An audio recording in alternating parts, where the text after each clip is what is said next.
ఈ వ్యవస్థలు ఈ దిశగా అంటే మనిషిలో ఒక మెకాలే ఎడ్యుకేషన్ సిస్టమ్ని మన మనిషిని ఒక రోబోలాగా తయారు చేయడానికి వాడుతున్నారు తప్ప ప్రతి మనిషిలో సాటి మనిషిని ప్రేమించాలి, గౌరవించాలి, ఒక మానవత్వం, ఒక ప్రేమ, ఒక కుటుంబ విలువలు ఇట్లాంటి ఎడ్యుకేషన్ ఎందుకు ఉండదు సార్? ఇది ఎక్కడ నేర్చుకోవాలి?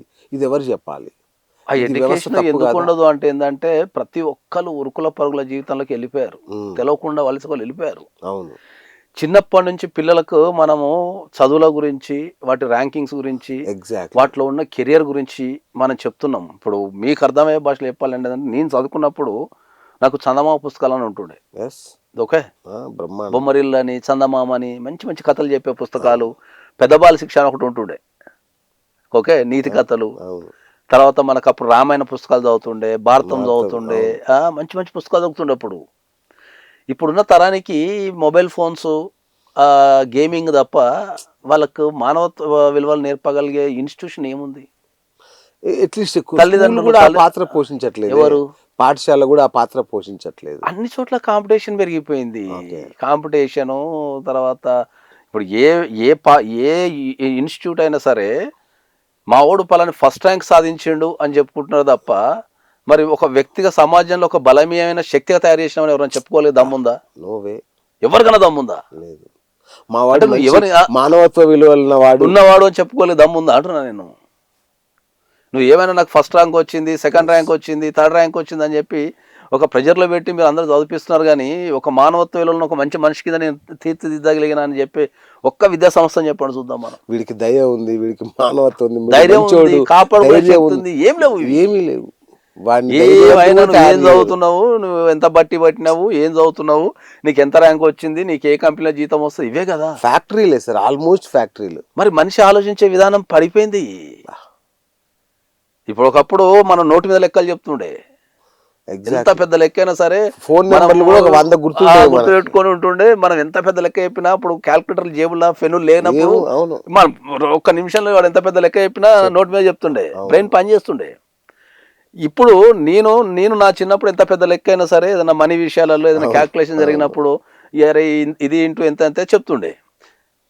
ఇప్పుడు నాకేదో నువ్వు చిన్న లెక్క చెప్పు, నేను ఫోన్ తీసుకొని క్యాల్కులేటర్ వాడుతున్నా, ఫోన్ తీసుకొని క్యాల్కులేటర్ వాడుతున్నా. తప్పదు, ఎందుకంటే అవకాశం ఫంక్షనింగ్ ఆగిపోయింది, స్పందించడం ఆగిపోయింది. ఇంతమంది కూర్చొని ఒక సమస్య వచ్చినప్పుడు ఇంత సోషల్ మీడియాలో దాన్ని వైరల్ చేస్తున్నారు తప్ప మరి ఇంతమంది కూర్చొని మరి దానికి సంబంధించి నేను నిలబడతా, లేకపోతే దీనికి బాధ్యత వహించి ఇంకోసారి నా ప్రమిసెస్లో కానీ, నా చుట్టుపక్కల కానీ, నా సమాజంలో కానీ నేను ఈ అన్యాయం జరగకుండా, అంటే ఎవరు ఎదుటి వ్యక్తులు తప్పు చేయకుండా, నేను ఆడపిల్లలకి ఎగెనిస్ట్ ఏం జరగకుండా నేను కాపాడుతా అని ఒక్కరన్నా ప్రశ్నించుకుంటున్నారా?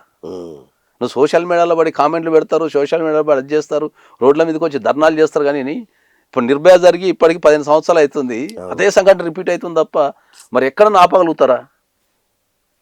ఎక్కడన్నా ఆడపిల్లని ఎవరన్నా జనరల్గా ఎక్కడన్నా ఆడపిల్లని ఎవరన్నా ఈటీజింగ్ చేస్తున్నా కూడా పక్కన వాళ్ళు కామించుకుంటారు ఈ మధ్యలో.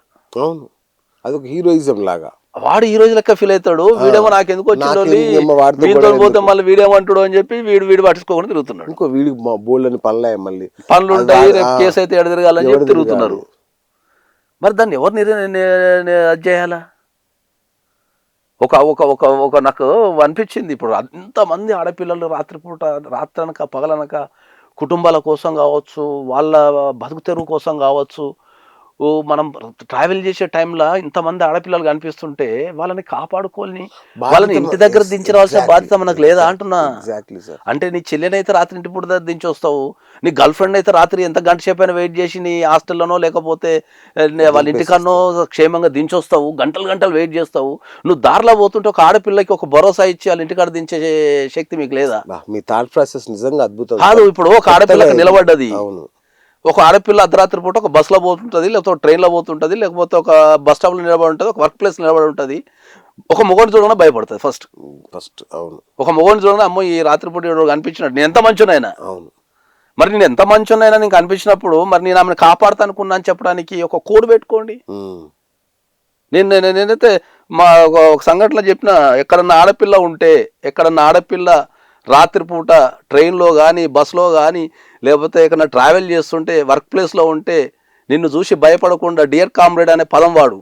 ఓకే. డియర్ కామ్రేడ్ అనే పదం వాడితే నిన్ను కాపాడటానికి నువ్వున్నా అని ఆపోజిట్ వ్యక్తి అర్థం చేసుకున్నప్పుడు ఆ ఆడపిల్ల ఏం చేస్తాంటే ఓ డియర్ కామ్రేడ్ అని నేను చీకట్లు అన్నాను అనుకో, ఓహో వీడు నన్ను రక్షిస్తానికి వచ్చిండు, సో వీని వల్ల నాకు ముప్పు లేదనే ఫీలింగ్ వాళ్ళకి వచ్చేస్తుంది. ఓహో నా పక్కన ఒక తోడు ఉండని ఫీలింగ్ వచ్చేస్తుంది.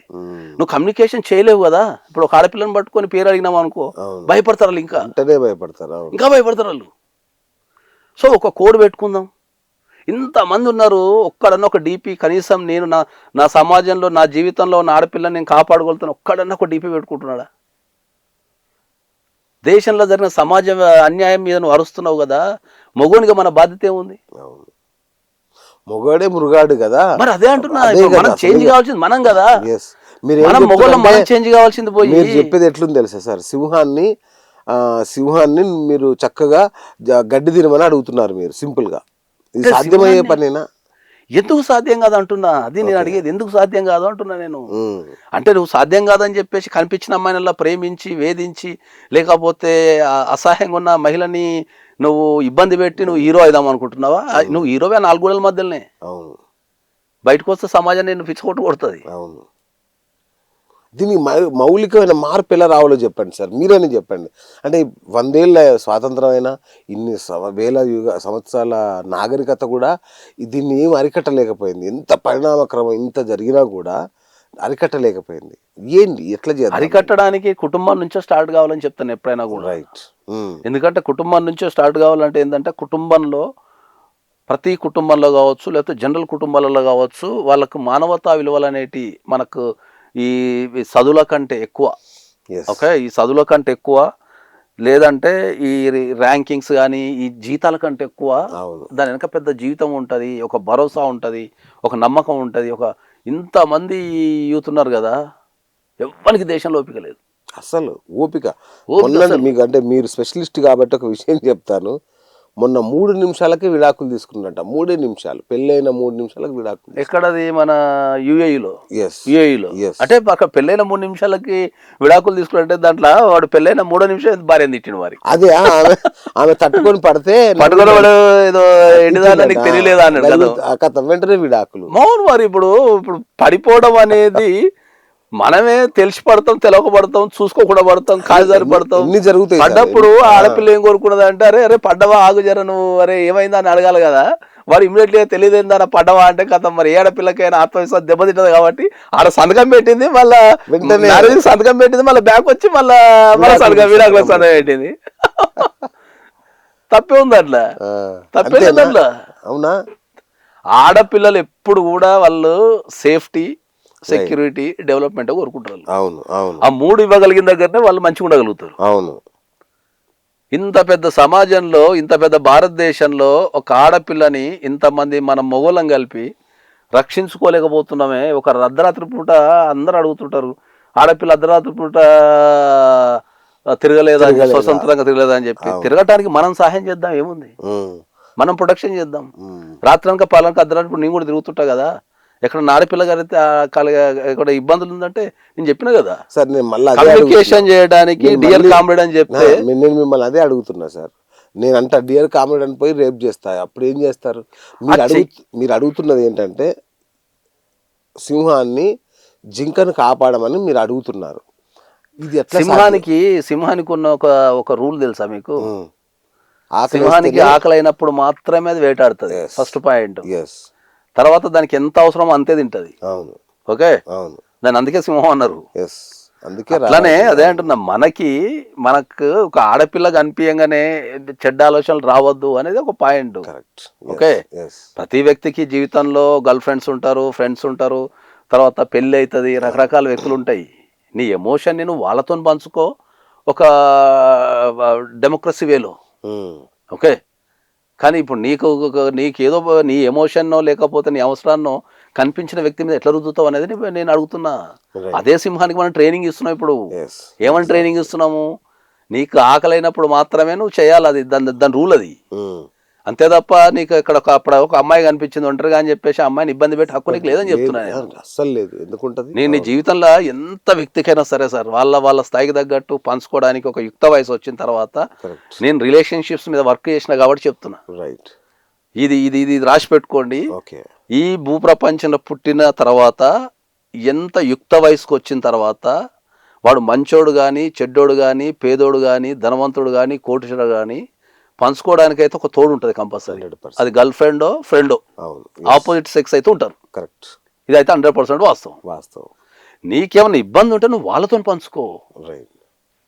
ఒక తెలియని వ్యక్తుల మీదనో లేకపోతే తెలిసిన వ్యక్తులను నమ్మించో వాళ్ళ మీద నువ్వు ఈ వైలెన్స్ ఎందుకు చేస్తున్నావు అని చెప్తున్నా నేను. నీకేమైనా ప్రేమ ఉంటే నీకేమైనా ఆవేశం ఉంటే వాళ్ళతో పంచుకో, ఓకే, వాళ్ళతో చర్చించు నువ్వు వెళ్ళి. రైట్.